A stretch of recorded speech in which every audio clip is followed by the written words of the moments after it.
Sexists and misogynists and chauvinists and sexists and misogynists and chauvinists and sexists and misogynists and chauvinists and sexists and misogynists and chauvinists and sexists and misogynists and chauvinists and sexists and misogynists and chauvinists and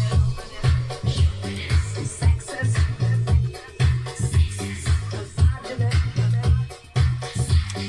chauvinists and sexist and misogynist, sexist, misogynist, chauvinist, sexist, misogynist, chauvinist, sexist, misogynist, chauvinist, sexist, misogynist,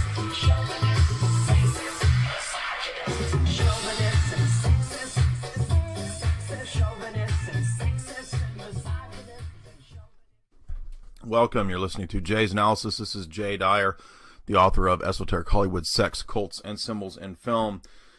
I thought that it would be necessary and appropriate to do a discussion of just the avalanche of political scandal, mayhem, and circus that has arisen in the last month or so, 2 months. It's just unbelievable, really, off the charts. We think about Watergate. We think about that being something of import historically, which that was probably overhyped and made a bigger deal of than it actually was, to kind of probably plant the seeds of kind of the dissolution of the older system of how we believe that the president and the electoral system of representatives and senators and so forth, that these people really run the country, when of course they don't. I think probably the system has known for a long time that it would eventually become apparent that we live in this total oligarchy that has these frontmen, these puppets, these so-called elected officials that kind of stand as a frontispiece, kind of like a movie set with a big fake building or a fake saloon that's, just the front of the building, and then you go inside and there's nothing there, right? Well, I think it's kind of the same idea with with what the bankers and the oligarchs knew would come in time, that the people would eventually probably catch on to this. And so what needs to happen, or what ought to happen, is just kind of the dissolution and alteration of the system as a whole into something new.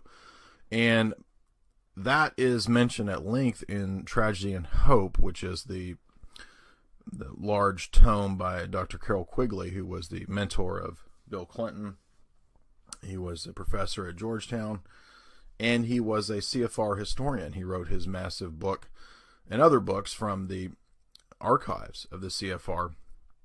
And so in that regard, that's why the book is so important. Even though it's from 1966, it still shows the overall plan, and a lot of reading in between the lines, a lot of deeper stuff that we don't get elsewhere, that you don't get in mainstream media. Now, what happens for most people is that they get caught up in the news, they get caught up in media, they get caught up in what's happening today and tomorrow. And of course, all this stuff gets forgotten. And most of the presidential elections are the exact same way. Nobody cares about Dukakis and Bush anymore, right? That was, when I was a kid, that was a big deal. The Dukakis and Bush, that was all anybody was talking about. And nowadays, right, it's this issue of Trump and Clinton. And the reason I want to talk about it is because what has come out just completely vindicates everything that so-called conspiracy theorists have said, right? I mean, I've been called this for a long time. I've been involved in politics too. I had a period of years where I wasn't a libertarian, but I was involved in working to support Ron Paul and Rand Paul. And I even co-broke a national news story that was intimately, I would say, connected to Rand Paul gaining several poll points and winning the Kentucky senatorial election. And this was in relationship to a Democratic provocateur who was kind of using Saul Alinsky style tactics. Now, that's all in the past. That was 2010. Here we are 6 years later, and the national scene is, of course, it's like nuclear explosion of politics. To use the Google's, the maps, filters on internet, the words of W, right? What did W say, right? Nuclear. And that's what we've got. We've got a nuclear explosion of political insanity. And everybody who talks about it, who's been alive longer than I've been alive, says they don't remember anything like this before. they've never seen anything like this, right? Pales in comparison to Watergate, and it does. And what's amazing is that Hillary Clinton, with all of this avalanche of scandals, is not, and it's like 1/100th of Watergate, and that took Nixon down, right? Now this is like 10 times that, but the mainstream media, of course, as we know, they won't report on the WikiLeaks stuff, not because WikiLeaks itself is some great paragon of what's legitimate. I don't think it is, and in fact, I'm going to show you. I argued for several years now that it's also part of the dialectic. It's part of the stage-managed psychodrama that we're all supposed to participate in. But what is interesting is that I said on Boiler Room, our show on alternate current radio, which you can check out. Great show. I said it's on Wednesday nights at 8 p.m. at alternatecurrentradio.com, 21stcenturywire.com. I said that this whole thing was because Hillary and the Clintons were so corrupt that they had made so many people angry in the establishment. So we go back to Benghazi. We go back to the time of the destruction of Libya, with Hillary heading up that project and the government apparatus, the State Department, and so forth. That regime change, which destroyed that developing country at the behest, of course, of the Western oligarchs, oil men, and bankers, and Hillary's crew, Clinton Foundation, and so forth, all benefiting from all this corruption. I said that, well, the way to understand why Assange and WikiLeaks, even if they're not what they appear to be, the way to understand why they would leak all this stuff is because there are a lot of people who are apparently, probably, very likely not happy with the Clintons. I mean, if you think about the Clintons, they've got this long history of making so many people angry and a long trail of dead bodies. I mean, it's just unbelievable that these people, right? So, no, the Clintons they're not, I don't think, at the top of the pyramid. They are part of the pyramid. There's no question there. They're allowed to actually do things. They actually do run things. They were involved in, the CIA drug traffic and all that back in Mena, Arkansas. We all know about all that public stuff, and yet these people are still in politics. And to show the absurdity of all this, we saw who does the Bush family come out and support? Well, obviously the Clintons, right? Now, we're not going to talk about Donald Trump really, because that's not the important aspect of all this.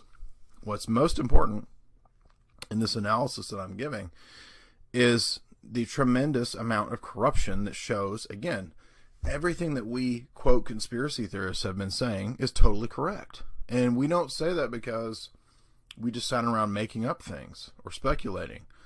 I mean, the smartest people that I know, very, very highly intelligent people, are people who would be classed as, quote, conspiracy theorists because they actually know what's going on in the world, right? I mean, we're talking about people who have read hundreds, thousands of books, okay? I have a giant library, right? I mean, I'm not speaking about these topics from no knowledge. I mean, I've been studying this stuff since I was 18, 19, right? I'm almost 40. So I'm almost 15, 20 years deep into this topic. I don't even think I'm an expert at this stage. I still think I'm learning new things every day. But what I am glad to learn and am glad to see is that the whole system is such a joke and so ridiculous and so unbelievably corrupt that I don't think they can even contain it. And you say, well, how might that benefit the system? Well, I think Chris over at Hoaxbusters had a good point that, like Quigley says, this is the age of transition. And regardless of what you think of the American system, which, I'm a big critic of that. I criticize it very often in my talks and podcasts and articles. Being an Enlightenment experiment, it's an older phase that's got to be phased out, right? So it's not a question of good or bad or what you like or don't like about it. For the ruling social engineers and oligarchs, that phase, that beta stage of world order, and Americanism is the seeds, the beginning beta stage of the New World Order, right? Francis Bacon's New Atlantis. That has to go away to transition into the new stage. So there's probably a lot of truth to what Chris says, as we discussed in our last discussion at Hoaxbusters, that the system as it is has to be phased out. And one way to do that is to just kind of light a fire and let it explode. And so total demonstration of how corrupt it really is through all this WikiLeaks stuff could also play into that, right? It could play into the fact that, you know, it causes apathy. People say, oh, well, there's no point. All this stuff is just ridiculous. Who cares? You know, let's just fall back into fantasy. Let's just give me my fantasy football, give me my NFL. None of the stuff even matters. Who cares? It's a joke. Let's just eat, drink, and be merry, right? To use the words of Solomon. Now, I want to look at again, I have to say, Jay's analysis has been pointing this out for a long time, as has 21st Century Wire. There's many excellent articles that Patrick and Sean Helton, Vanessa Beeley, and others have been writing for so long over at 21st Century Wire that have been saying this for so long. And now it's all coming out. Everything that we've talked about for a long time about how the system really works, about how espionage works, how whistleblowers and leaking works, and all this stuff, targeted leaks and so forth. It's all being demonstrated right now.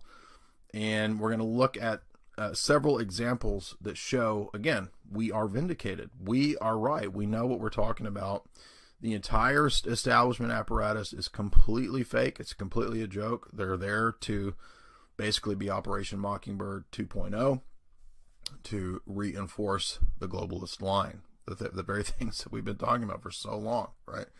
So let's look at some examples now. I want to look first at Dr. Steve Pieczenik, who is a frequent guest on Alex Jones. He's, of course, the co-author of many of the Tom Clancy books. This is not necessarily an endorsement of everything that Pieczenik says. I'm just pointing out that it's interesting in this video that he says this because I posted my Snowden WikiLeaks analysis a few years ago that he actually reposted. And what I argued in my piece, as I'll show here in a little bit, is that the Snowden WikiLeaks phenomenon was basically a deep state apparatus version of how you do a target leak, right? Targeted leaks, limited hangouts. Now, when it came to explaining how and why the establishment would be, if it is indeed a deep state thing, why would they be leaking all this stuff on Hillary when Hillary quite clearly seems to be the ultimate total globalist candidate? And she absolutely does, right? Setting aside Trump for a second, I mean, Hillary has been to Bilderberg many times. She's the total darling. She's the Southern Dyke Belle of the establishment, along with Bill, her husband. How dare you? How dare you? Now, let's look at this clip from Dr. Pieczenik, which shows my point that I made a few weeks ago on Boiler Room, that this is an element or a faction within the establishment that it does not like Hillary. And I think that that is true. Now, again, keep in mind, this is all still at the level of stage dialectics in a way, I would say, because Hillary doesn't run things, right? Hillary is not even a billionaire. So there are oligarchs, much older, families much older, much more powerful, that are above and beyond the Clinton Foundation. But what we're seeing with the Clinton Foundation, what we're seeing with Hillary and the staged political theater that's all coming out, and how it's all rigged with the media, and as we're going to see, tied into all the scams and the CIA and all that, it's an image, it's a picture of how the whole thing works, and that's why it's so unbelievable. So let's look at this quote here, this clip from Dr. Pieczenik that shows, as I said, that WikiLeaks is a deep state apparatus leak engine, which I said for all along. In 2016, Hillary and Bill Clinton and their entourage of assistants effected a civilian coup. In contrast to the usual concept of a coup where the military is involved and takes over the White House and communication centers, very much like the scenarios you see in a movie, this coup was done silently and very effectively through two methods: corruption and co-optation. The Clintons have been involved in co-opting our White House, our judiciary, our CIA, our Federal Bureau of Investigation, our Attorney General, Loretta Lynch, and our Director of the FBI, James Comey, for some time now. What they've done is to make sure that they were part and parcel of a group of people who were interrelated through political cronyism. However, in order to stop this coup, we in the intelligence community and others involved have informally gotten together, and with their permission, I am beginning to announce that we've initiated a counter coup through Julian Assange and Wikileaks. What has happened in effect when Comey had to open up the case of Hillary Clinton and discuss the emails that were involved with the Anthony Weiner case, it was not the case itself that was as important as the fact that this was the entree for many of us in the counter coup to say to the administration, we have your number. Not only do we have your number, we're going to stop you from making Hillary the president of the United States. And at the same time, we will convict and indict the president of the United States, Loretta Lynch, and many others who were involved in the cover-up of the massive corruption that occurred under the Clinton Foundation. Now, in both cases, their coup was silent, and our counter coup was silent, and it was all transgressed or occurred on the internet. And this is probably the first time in the history of any country where a coup was initiated through the internet and a counter coup was initiated through the internet. I am just a small part of something far bigger than myself. It was the brave men and women who were in the FBI, the CIA, the Director of Intelligence, the military intelligence, and men and women in 15 other intelligence organizations who were sick and tired of seeing this corruption in the White House, in the Justice Department, and in the intelligence system. And we decided that there was something we had to do in order to save the Republic. So we initiated a counter coup through Julian Assange, who's been very brave and really quite formidable in his ability to come forth and provide all the necessary emails that we gave to him in order to undermine Hillary and Bill Clinton. Again, America, we're going through a major, major transition. Now, so there's Pachinik admitting that the deep state apparatus is who is working with WikiLeaks. Now, again, I said this all along. I said it for 3 or 4 years, back to when this, or maybe even back to 2010, 2011, when WikiLeaks started being big in the news, and we were told about all this nonsense of how they were going to bring down the military expansionism and the foreign policy destruction and all this kind of stuff through Iraq and all that. And we saw that the videos that come out, that it's actually old stuff. It's nothing new. They were leaking all kinds of bizarre things that had nothing to do with, like, I found one time at WikiLeaks they had posted the manuals for certain fraternities and sororities. Right. Well, yeah, isn't that a big deal? Not really. It's basically just a pseudo leak engine that's allowed to have targeted leaks for persons that might be unfavorable, right, with the establishment at some point. Now, Patrick at 21st Century Wire posted an interesting piece a while back that highlighted that, dealing with the Panama leaks, and he showed there how the leaks there were targeted at certain persons to make them look bad. And who was in the background? Well, of course, Soros Foundations, Ford Foundation, right? This is who is in the background of this so-called Panama Papers leak engine. Now, that's the same pattern for all of the leak engines. And I'm going to play you once again the clip that I played many times from RT, which is John Young of Cryptome discussing staged leaks. So check this out, because this is going to help you understand how this is part of the establishment leaking things on purpose. Since 1996. Now, the co-founder of that site joins me now to tell us more. John Young, I want to thank you so much for joining us. Now, as I said, Cryptome.org has been in the business of making government secrets public long before WikiLeaks was. Tell us a little bit about the history and philosophy of your website. The site was set up principally to publish information about communication security. which is the fundamental technology for keeping secrets. And it grew out of my participation in a group called Cypherpunks, which was also a group where Julian Assange learned his skills. And so that this group was composed of very highly educated engineers, scientists, and technicians who were mostly working for corporations and government on the technology of communication security. And they knew that this was going to come into the private market as the Cold War wound down, and they wanted to get information out to the public about what was coming. So we set up this site to make that information available from people who had access to it but did not want to be identified as the source. Now, in all of the time that you've been doing this, it's attracted the attention of the FBI. I've read that you've said that FBI agents have come to visit you. What do you think their surveillance is about?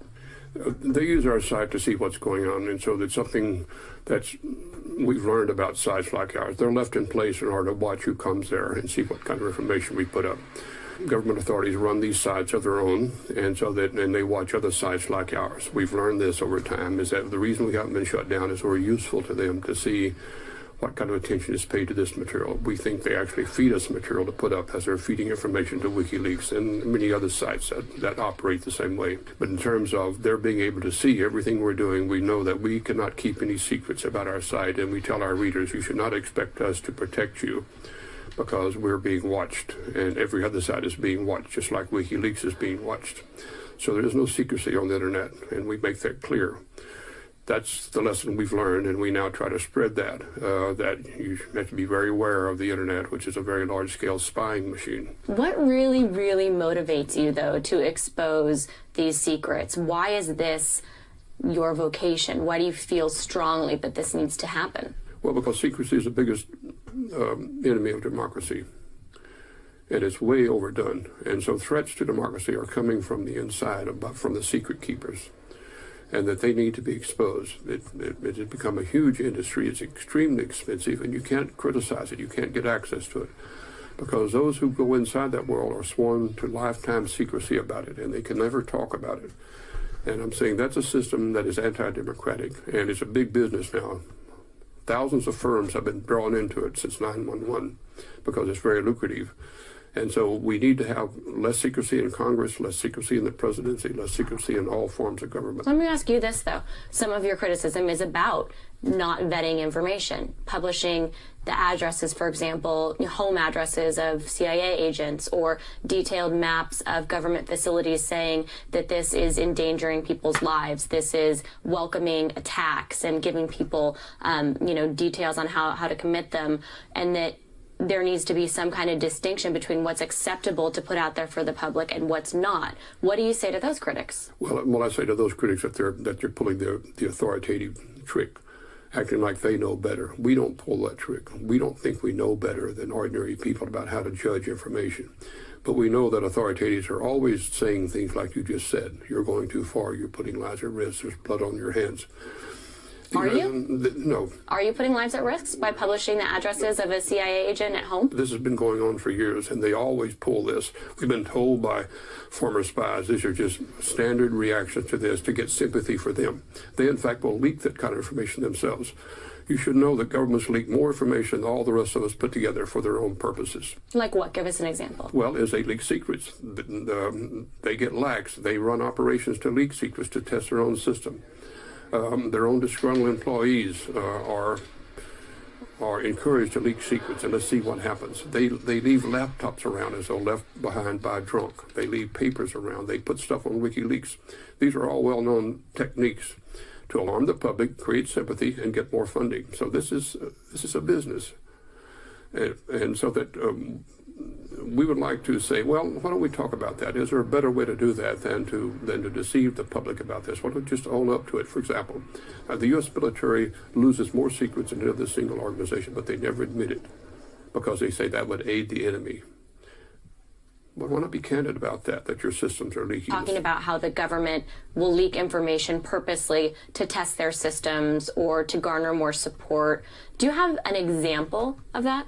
Well, I can only say that there are schools to train people like Bradley Manning in doing just that on the internet. It's at Fort Huachuca. This is one of their training syllabuses that we publish. Is they actually teach young people how to run these sting operations by leaking information to test the system. They have something called A teams and B teams that do combat on the internet by leaking this stuff. They've hired hackers to do that. Hackers, in fact, are favorite employees now of such groups. And so this is talked about at hacker conferences about how you get in on this. You can pick up good money by, one, being an informant.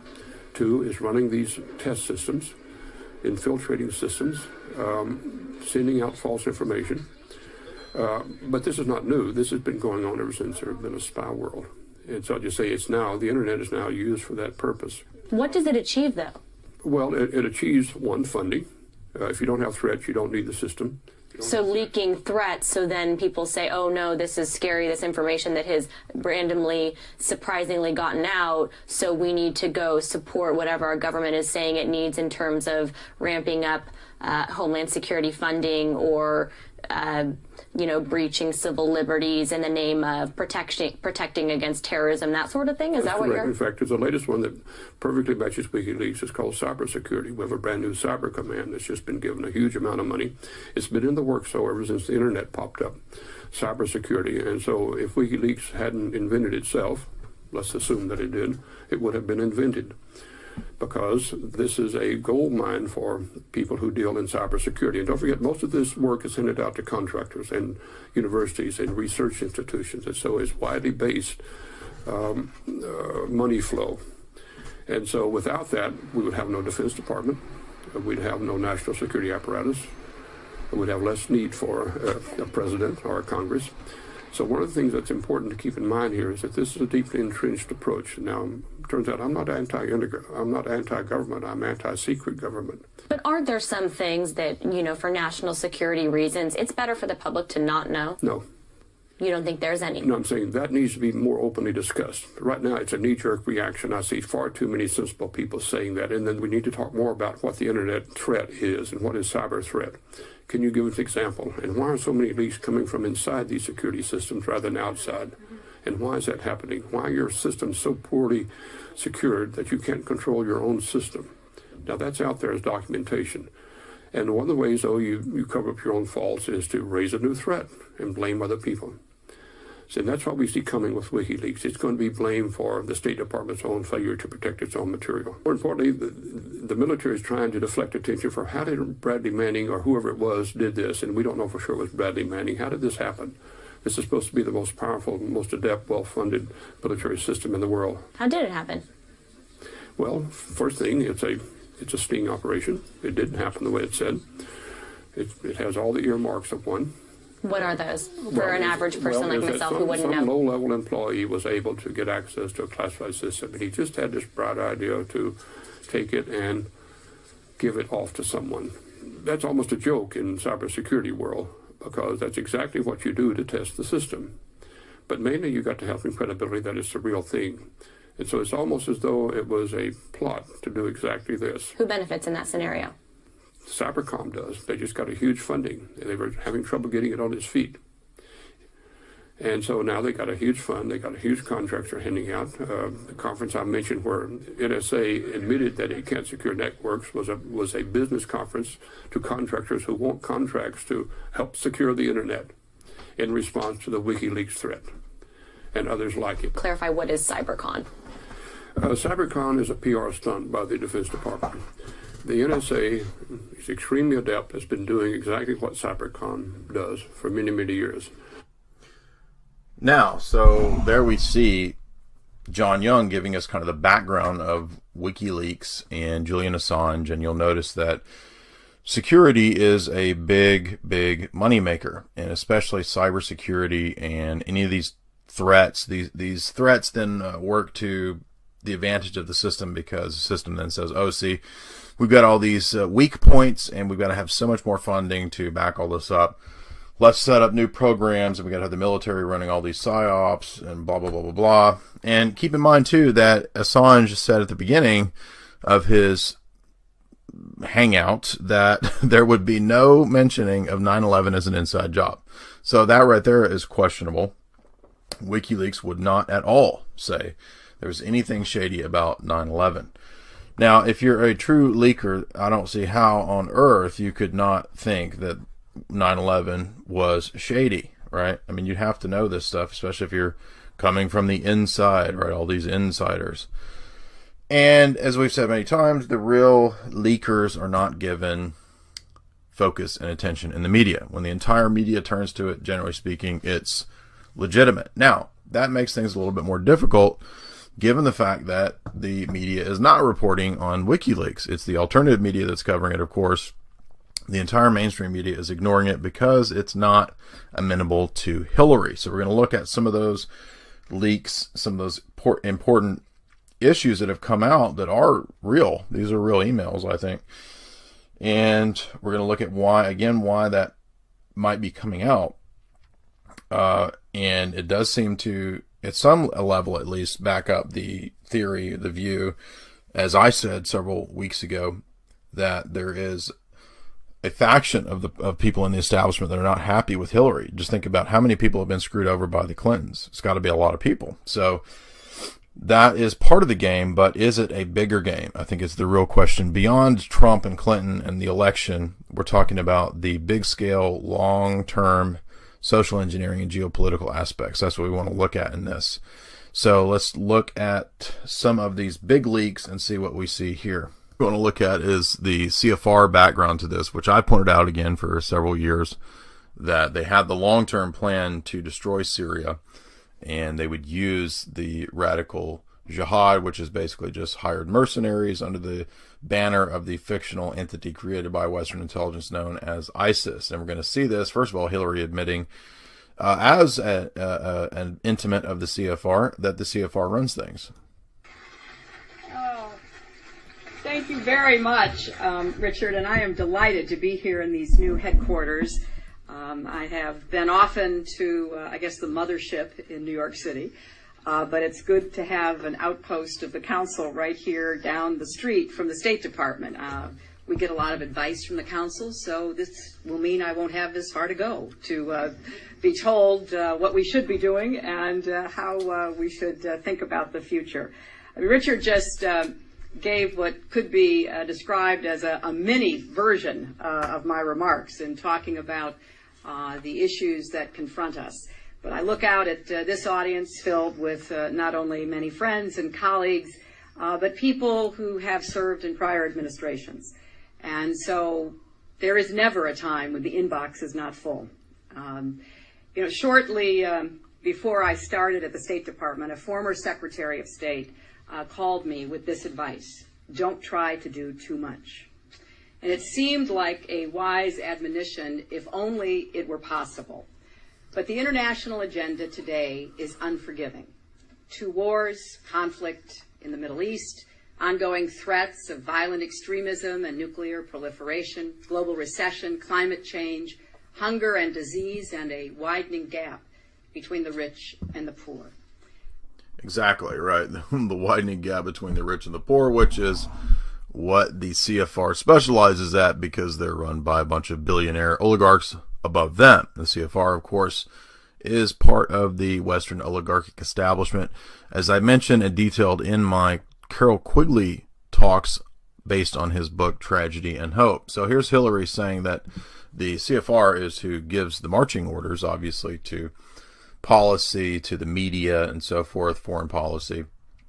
And what we're going to see now is that the CFR, interestingly, was who was behind Al-Qaeda in Syria. Now, this is the CFR's own website, and this was 2012.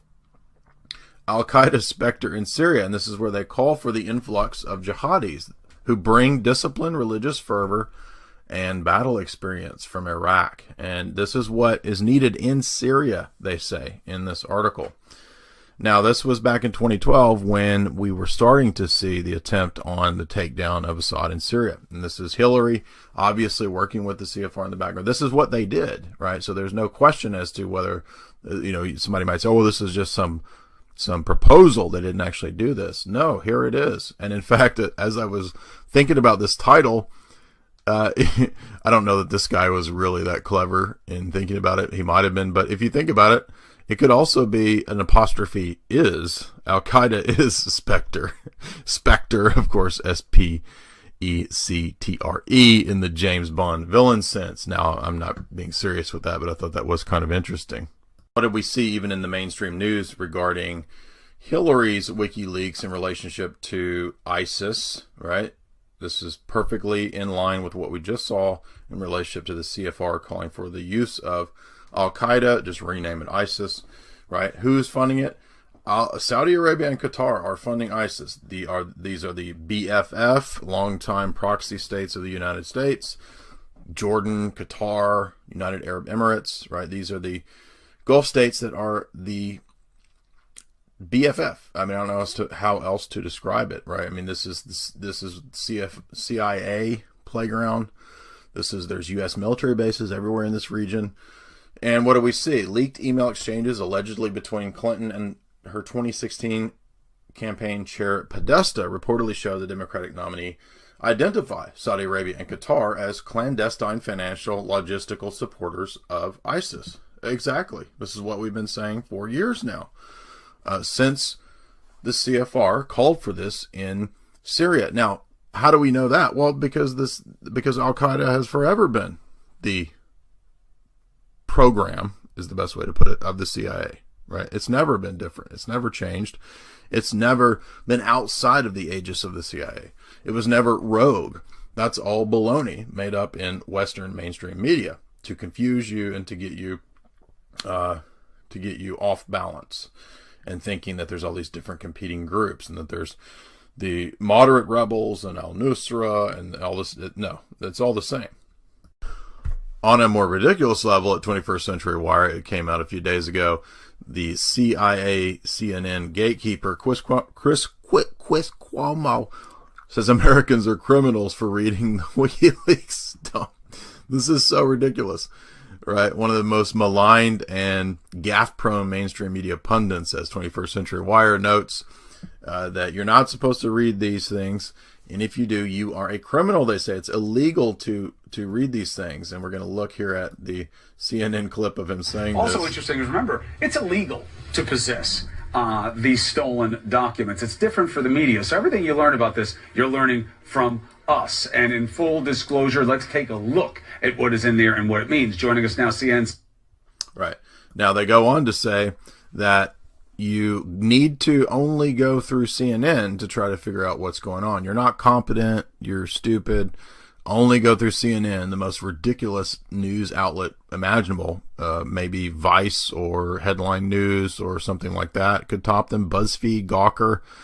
That's arguable, though. I don't know who's worse. They're all pretty much in the same garbage juice smoothie blender mix there. But let's look at some more of these leaks and see how deep it gets. And what we're going to see is that, again, it vindicates everything that we in the so-called conspiracy realm have been saying about how politics as a whole, this is a window into the totality of the corruption of the entire system. Now, coming back to 21st Century Wire, new emails, Clinton Foundation VIP donors buy access while Hillary was Secretary of State. And this is just basic political corruption 101. We all probably knew this, but it's interesting to see that this comes out because this directly connects to these states that we mentioned, these Gulf states that are involved in ISIS and the funding of the jihad. Far from being a charity organization, 21st Century Wire notes, the Clinton Foundation appears to be merely a vehicle for those who want access to a U.S.-based syndicate of international oligarchs, elite financial institutions, foreign governments, and even dictator-friendly Lebanese, Nigerian billionaires. 21 Wire reported last week this international syndicate involves the feudal monarchs of Saudi Arabia, Qatar, Bahrain, and others. Exactly. And after more than 2 years, the Freedom of Information Act requests of a lengthy litigation, the truth is finally out. Hillary Clinton's senior staff at the State Department routinely worked with the Clinton Foundation to reward big donors with special access to the government. Exactly. Now, this is important because we want to mention as well, the list included 3 executives from organizations that have donated millions to the Clinton Foundation. Bob McCann, then president of UBS, United Bank of Scotland, Judith Rodin, president of the Rockefeller Foundation, and Hikmet Ersek, the CEO of Western Union. Now, these are, interestingly, drug banks, and we're going to need to remember that because that's going to come into play when we look deeper into these connections here in a moment, that the Clintons apparently never got away from these drug connections, obviously. And that's not to say that the Skull and Bones Bush side of things is not also implicated in this. They all are. That's the point, right? According to the Clinton Foundation website, UBS contributed $500,000 and $1 million. Rockefeller's $10 million, $25 million. Unbelievable. Now, this is just small level political corruption. I know that that sounds crazy, $20 million, but yeah, compared to what these big banks are going to, as we're going to see, dealt with in terms of the drug corruption and money laundering, billions, right? So, I mean, this is nothing. And this is the giant narco underworld currency prop up that basically props up the U.S. economy. Now we're going to go back to July, and we're going to look at the reason why the Hillary investigation was put on hold and apparently is supposedly back in full swing was because FBI Director Comey was a board member of HSBC, the Clinton Foundation and drug cartel bank of choice, which 21st Century Wire covered. Much has been made of the FBI Department of Justice letting off Hillary for mishandling classified information. But Comey was manning the key choke point in the decision to not hold Clinton accountable. And that's because he was involved in the behind the curtain of international high finance. An argument can be made that Comey has multiple conflicts of interest, given the fact that he was on the board. Now, what do we know about this bank? Well, let's take a look at this massive drug bank, which is also in mainstream news as such. Bloomberg, HSBC judge approves $1.9 billion drug money laundering accord. Now, I wonder, was this paid to? The government and the U.S. government? I mean, it's the U.S. government that runs the drugs anyway, so it's like Satan has sued Lucifer.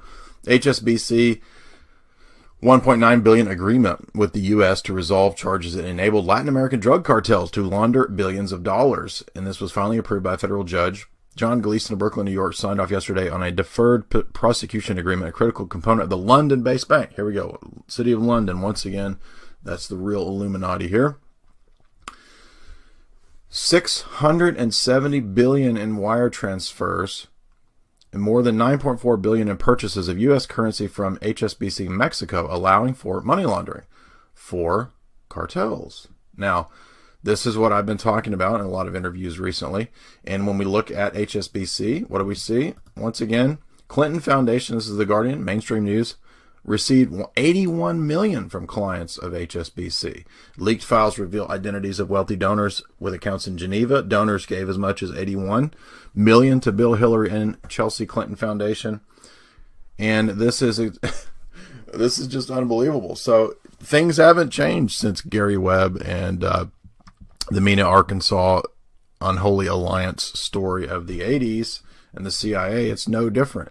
This is the same crew, the same cartel. And again, these people, the Clinton Foundation, this is just one little brick of the pyramid. Okay, this is not the top of the pyramid. This is not the totality. This is one little brick in a giant pyramid, a giant cocaine pyramid that is undergirding the entire global economy. And Daniel Esselin made a good point about that in his book, Shadow Masters. You got to read that if you haven't read it. Michael Ruppert talked about this, which I think that guy's questionable, but his Crossing the Rubicon book has some great chapters on the narco economy, as well as the interviews I've done with Catherine Austin Fitts, where we discuss this at length. And here we see this is the New World Order being laid bare, even in mainstream media. The more amazing admissions in all of this scandal leak mayhem is not from Wikileaks, but from the FBI investigation into the Clintons themselves. Now, why this is released, again, is, I guess, from this faction that is supposedly not happy with the Clintons. And the new FBI release, according to CNBC, says the email probe refers to the shadow government. In the first 100 pages, it claims talk about Hillary Clinton not being concerned with protocols. Well, duh, of course not. She's been put into power by the Bilderberg and CIA CFR establishment, and the Clintons were pretty much CIA in their college days, since their college days. So, of course, they're not going to care about protocol. Protocol is for the underlings and the groveling peasantry. And what we read here that I think is most relevant, and Chris and I have talked about this on Hoaxbusters, and I've mentioned this with other interviews I've done with people like to tout FOIA requests. And what's admitted here, one revelation of the documents came from an interview with an unidentified person who suggested that the Freedom of Information Act requests related to the Clinton Foundation went through a group called the Shadow Government. There was a powerful group of very high-ranking state officials that referred to as the seventh floor, or the shadow government. And then it goes on to talk about how people in government didn't know what this was or that it existed. Well, of course not. That's because the conspiracy theorists have been right all along, saying that the government's run by a shadow government. And there is the mainstream media admitting everything that we've been saying for so long. The shadow government, absolutely. And the people that are censoring these FOIA requests, these high level black ops types in the background, there are people above them. And that's the billionaires that run the planet. Now let's look at some more of these revelations from the leaks as we continue to investigate the political mayhem and circus of the Clinton election fiasco. Interesting ones that comes out was highlighted first in my feed by Chateau Artiste, a great website run by the enigmatic character Royce, very good writer. And Royce points out that the Clinton machine wants to shove blue pills down the throats of Americans because the WikiLeaks cable reads, and I quote, "As I've mentioned, we've all been quite content to demean the government, drop civics in general, and conspire to produce an unaware and compliant citizenry." Exactly. The unawareness remains strong, but compliance is obliviously fading rapidly. This problem demands serious thinking, not just poll-driven, demographically inspired messaging. But no, this shows that if the people who are behind the shadow government are willing to say this, and they are, they're the same ones that are willing to drug your water and give you vaccines and GMOs, right? So the toxic sledge culture that we highlight so often at Jay's Analysis, here you have it admitted in these emails, the people in the shadow government and their frontlings like Podesta and Clinton saying that they want to produce the brave new world citizenry. It has a list that's pretty good and, of course, not exhaustive, but I like the way he collected it together here with highlighted points. And we're going to read these because they're so important. The details about the Clintons' involvement in this Uranium One deal, which is supposedly part of a connection to the officials in the Russian government, probably that fifth column that I've talked about many times that Alexander Dugin has talked about. Well, it's the Clinton Foundation that has this deal with them. So all this talk from Hillary about Russian hacking that we're going to get to in a minute as supposedly being behind her nonsense corruption, right? As if Russia is who's doing this. Hillary's Russian hacking hoax that Patrick Henningsen did an excellent article on that we're going to look at here in a minute, 21st Century Wire. No, on the contrary, it's the Clinton campaign that's been involved directly, or excuse me, the Clinton Foundation that's been involved directly with backdoor corporate deals in Russia, not Donald Trump. The Justice Department concluded that the Clinton campaign was likely colluded with the Department of Justice. We now know this has come out since Royce wrote this, that they colluded to prepare her for the so-called investigation, that there was a point man that Podesta had there in the Department of Justice, obviously. Podesta also mentions in his emails the, quote, Catholic Spring, seeking to subvert the Catholic Church and turn it into a more progressive institution. Well, that already happened at Vatican II, but I guess they want to take it to the next level. Clinton attorney David Kendall admits the legal team did not turn over important email thumb driver servers to the State Department. Yeah, we saw that in the last couple of days with 600,000 emails with Huma Abedin and Wiener and all this stuff. Of course, duh. African Americans and Muslims are called losers in the emails. Needy Latinos. So notice all the ridiculous racial disparaging in these emails, despite the progressive face that Hillary puts on of being anti-racist and sexist, racist, and misogynist. The multiple emails reveal mainstream media collusion. Exactly. I was going to get to that in a moment with Operation Mockingbird 2.0. In fact, we're going to see that it's something like 65 major media persons directly coordinated with Hillary, and they just received their marching orders from the Hillary campaign. Clinton staffers discussed which of Hillary's emails to release and which to delete. Of course they did. It's like people are surprised that that they were doing this. Donna Brazile, in fact, had the exact wording of the questions sent to Clinton for the town hall campaign. Obviously, Hillary knew her questions because she can't have a off-the-cuff conversation. She has to read from her cue cards, as we saw in the final debate. Everything she said was rote. It was very robotic because she's basically a hollow zombie. Hillary campaign planned to fool Bernie and his self-righteous ideologue supporters, who they called basically basement-dwelling losers, right? So, once again, more corruption shows that the political process is a joke, voting is a joke. Saudi Arabia and Qatar and the Clinton Foundation are behind ISIS. We already knew that. We said that for a long time now. We saw that earlier in this discussion. A preferential treatment would be given to Bill's friends following the Haiti earthquake, right? The whole Clinton Foundation Haiti scam, stealing all the money. Clinton called Bernie Sanders supporters losers. We knew that. She gave private speeches to Goldman Sachs talking about having a dual policy, one for the public and then one secretly for the oligarchs privately. Duh, that's obvious. Clinton's own campaign referred to her as mediocre and lackluster. Obviously, she is. Clinton campaign was concerned that Bill's sex life would be a liability. Well, obviously, so a lot of this stuff is obvious, but it's good to see this collection here, which highlights a lot of the big ones. It doesn't mention, because when Royce posted this, it hadn't come out yet, about the voter fraud, but of course there's email mentionings of how to coordinate the voter fraud, which we know voting is fraud, but specifically the mechanics of how it's done, right, is outlined in these discussions. The next one, another Clinton corruption eruption. According to Royce, it's not like anyone who isn't snorting Hillary the cunt Clinton's magic muff dust needs the additional confirmation that she's a corrupt, wicked bitch. Here is another log to add to the pile. Close Clinton ally gave $467,500 to the wife of FBI Director Andrew McCabe, who was investigating Clinton. So there you see, that's how it's done. It's just a direct payoff. Right, the Clinton Foundation is in the background, funneling the money to basically make the problems go away.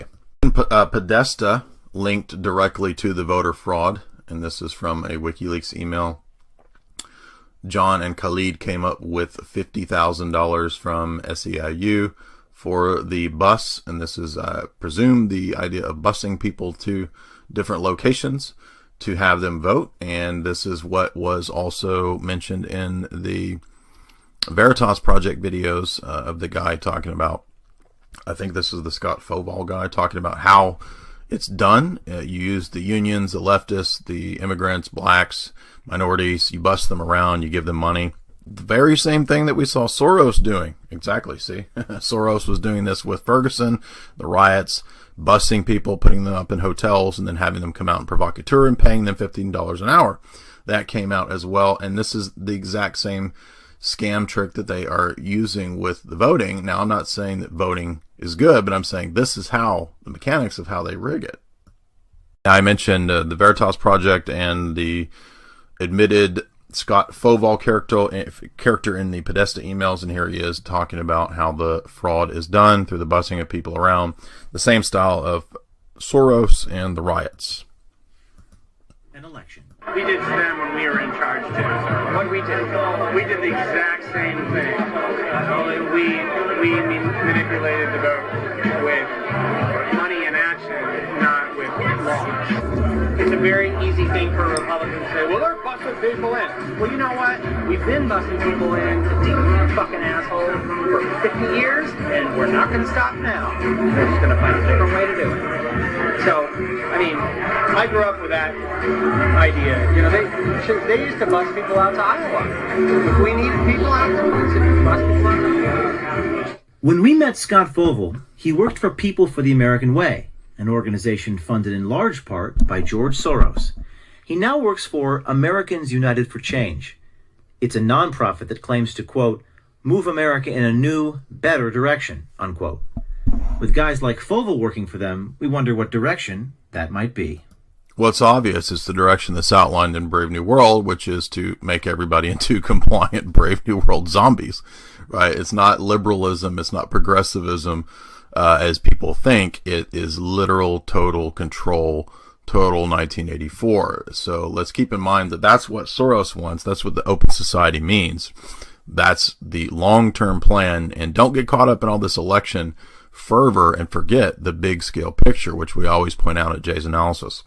To the issue of Operation Mockingbird 2.0, we see that WikiLeaks listed at least 65 mainstream media reporters who were meeting with and or coordinating with top Hillary advisors. Obviously, right, the journalists, quote unquote, ABC, CBS, Politico, NBC, CNN, 65 mainstream reporters, the people you see on TV, the people running these big so-called websites, all coordinating with the Hillary Clinton campaign. And this, again, is nothing but what we've seen for years, decades back into the 40s and 50s, as I've highlighted, in terms of Operation Mockingbird and the CIA basically buying off and controlling all the mainstream outlets of print and television media, right? CBS, NBC, ABC, these started with William Paley, William Sarnoff, David Sarnoff, and the OSS. That's who started mass media.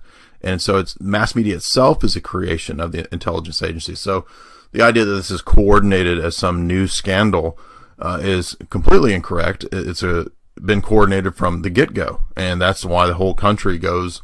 That's why the plans never change, right? You get different political parties and leaders, but the overall plan marches forward and things never change. And that's because the entire mass media is created by social engineers, the worshippers of scientism, Wall Street, and the bankers. What does the Daily Mail tell us?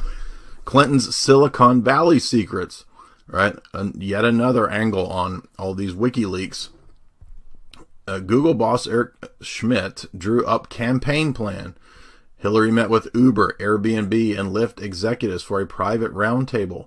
New WikiLeaks email show that Schmidt drew up the plans. Total coordination between her and these new tech Silicon Valley startups. So the whole establishment is nothing but a bunch of conservative, a bunch of transgender leftists, and complete mind control zombie psychopaths who are literally destroying the entire nation as well as humanity itself. Again, all of these corporations, you have to understand, Citibank, Goldman Sachs, these are the people, these tech companies, all started by the CIA, In-Q-Tel, right? They're the ones that are pushing all of the transgender stuff. It's the same groups. They're the ones that are pushing the total open borders. They're the ones that are pushing the insane gay rights education, right? Gay education, sex education. That's all intended to completely wreck you and destroy you, destroy your humanity, destroy genders, right? So it's not just other countries in Syria, it's also target populations in Western nations, and that's what's crucial to understand. That Jay's analysis has dealt quite often with the connection between Hollywood and the CIA, or Hollywood and politics, Hollywood and the Pentagon, the military, and all that. And what does WikiLeaks tell us? Well, it backs up that very contention in a new way. WikiLeaks reveals who's in Hollywood that's on Hillary's call list. No surprises here, but again, it's another angle that shows, that demonstrates the thesis of my book, Esoteric Hollywood, that the CIA and Hollywood are flip sides of the same coin. Days after leaving the Obama White House, John Podesta set to work on courting Hollywood for his new boss, Hillary. The leaked emails reveal that many in Hollywood, the big wigs, were directly on the Hillary list. Obviously, now who didn't know this, right? But this is, again, it shows the close connection, close parallel between theater, stagecraft, and statecraft. And they mention Alan Horn of Warner Brothers. They mention Jeffrey Katzenberg of DreamWorks, right? And so yet another angle on the coordination, not just between mass news, but also Hollywood and the CIA. Because remember that the Clintons, they don't represent just liberalism. They represent Wall Street. They represent Goldman Sachs, the bankers, the Rockefellers. They represent Zionism. They represent the state of Israel. they represent everything that is basically Brave New World. That's what the Clintons represent, even more so than any other. The GOP people are awful, right? But I mean, the Clintons are the total Southern Belle, like I said, of the New World Order. The result of all this scandal, who does the establishment roll out as some sort of secret weapon? Evan McMullin, the CIA Goldman Sachs candidate backed by Mitt Romney's Wall Street machine. Much has been made by Democrat Hillary Clinton and the White House accusation that Russia is trying to influence the U.S. elections. On the other hand, there is plenty of evidence that the CIA is interfering and altering with other foreign elections all throughout the globe. This has been going on for decades. See Servando Gonzalez's book, Psychological Warfare in the New World Order, which lists dozens of those operations to achieve regime changes and social engineering in other countries. But here we have this guy coming out of the Mormon Utah establishment who claims to be a conservative columnist, and he's here to talk about the CIA, about Vladimir Putin and Donald Trump working together and Russia being behind all of this nonsense that Hillary's involved in. No, what did we see earlier? Hillary and the Clinton Foundation have deals with the fifth column in Russia. And so this guy is just complete phony, complete full of shit nonsense that's rolled out, as 21st Century Wire says, by the CIA banker establishment, Wall Street establishment, to try to prop up Hillary's conspiracy theory. I guess they're good now, right? Hillary's conspiracy theory that Russia is behind all the problems in America, and her campaign problems, by the way. This back into the beginning of our discussion where we talked about foreign policy, and we know that Soros is behind a lot of what's going on in Syria. Soros was involved in the situation in Ukraine, the background of Libya with Hillary at the State Department, and the ousting of Gaddafi. And what do we see to tie this all to come full circle? The emails also reveal that one of the goals is to make Soros happy inside the Clinton team's mission to please billionaire VIP George Soros. So again, this shows that this is total establishment corruption, total establishment coordination across the board. What have we been saying in the so-called conspiracy world for so long? The media, Hollywood, education, Silicon Valley, the big tech companies, the surveillance, the NSA, right, the CIA, Wall Street, it's all shown through all of this as one giant pyramid, the very thing we've been talking about. It's all out there in the open now. That's what's so crazy about this. And so I agree, it doesn't matter. The political stuff is not a big deal, but you see all of this is a window into showing you everything that I've been talking about from Carol Quigley's Tragedy and Hope for the last year. It shows that it's all real and it's one giant continuity system. Conspiracy theories, that's a pejorative. That's what you say to dispel any genuine research or interest into the workings of the world in some real sense. But now it's okay, right? So the system, the establishment is fine with you talking about UFOs. That's a government stamped okay conspiracy theory. That's a good one. You can talk about Russian hackers. Absolutely no evidence for this. Hacking and trying to destroy Hillary. Absolutely no evidence of this. No, it's people from the inside, which is what we saw at the very beginning of this talk, right? And Patrick Henningsen's done a great article that this whole soap opera that drags on, the most ridiculous aspect of this is the accusation from now even Joe Biden chiming in with Hillary that we're sending a message, right? We have the capacity to do it. We're going to threaten Russia. It's the Clinton campaign, as we see, even the Washington Post has decided to escalate Russian rhetoric. Trump suggested Wednesday that if Russia had hacked Clinton's emails, then the Clinton campaign should bash Russia, right? But there's no evidence of this. There's no proof of this. All Hillary offered was secret intelligence people that told her this, right? So this is nothing but lying liars trying to blame someone else for their own corruption that's now just out naked and in the open. And isn't it great to just see all of this just completely crumbling? It's not Russian hackers. It's the wicked establishment, the people who run all these drug money laundering banks for billions of dollars. That's who's behind Hillary. That's who's behind the GOP and the Democrats That's who is behind Obama. That's who's been running things in this country for 100 years. It's the oligarchs that Carol Quigley talks about in Tragedy and Hope. A big picture look at this. You can go to trineday.com and you can find my book there, Esoteric Hollywood Sex Cults and Symbols in Film, where I don't just talk about movies or Hollywood sex scandals or something like that. No, I go into the deeper themes of metaphysics, of secret societies, of geopolitics, psychological warfare. All of that's covered in my book. It's I think a tremendous piece of research, 404 pages total, counting all the sidebars that I added in.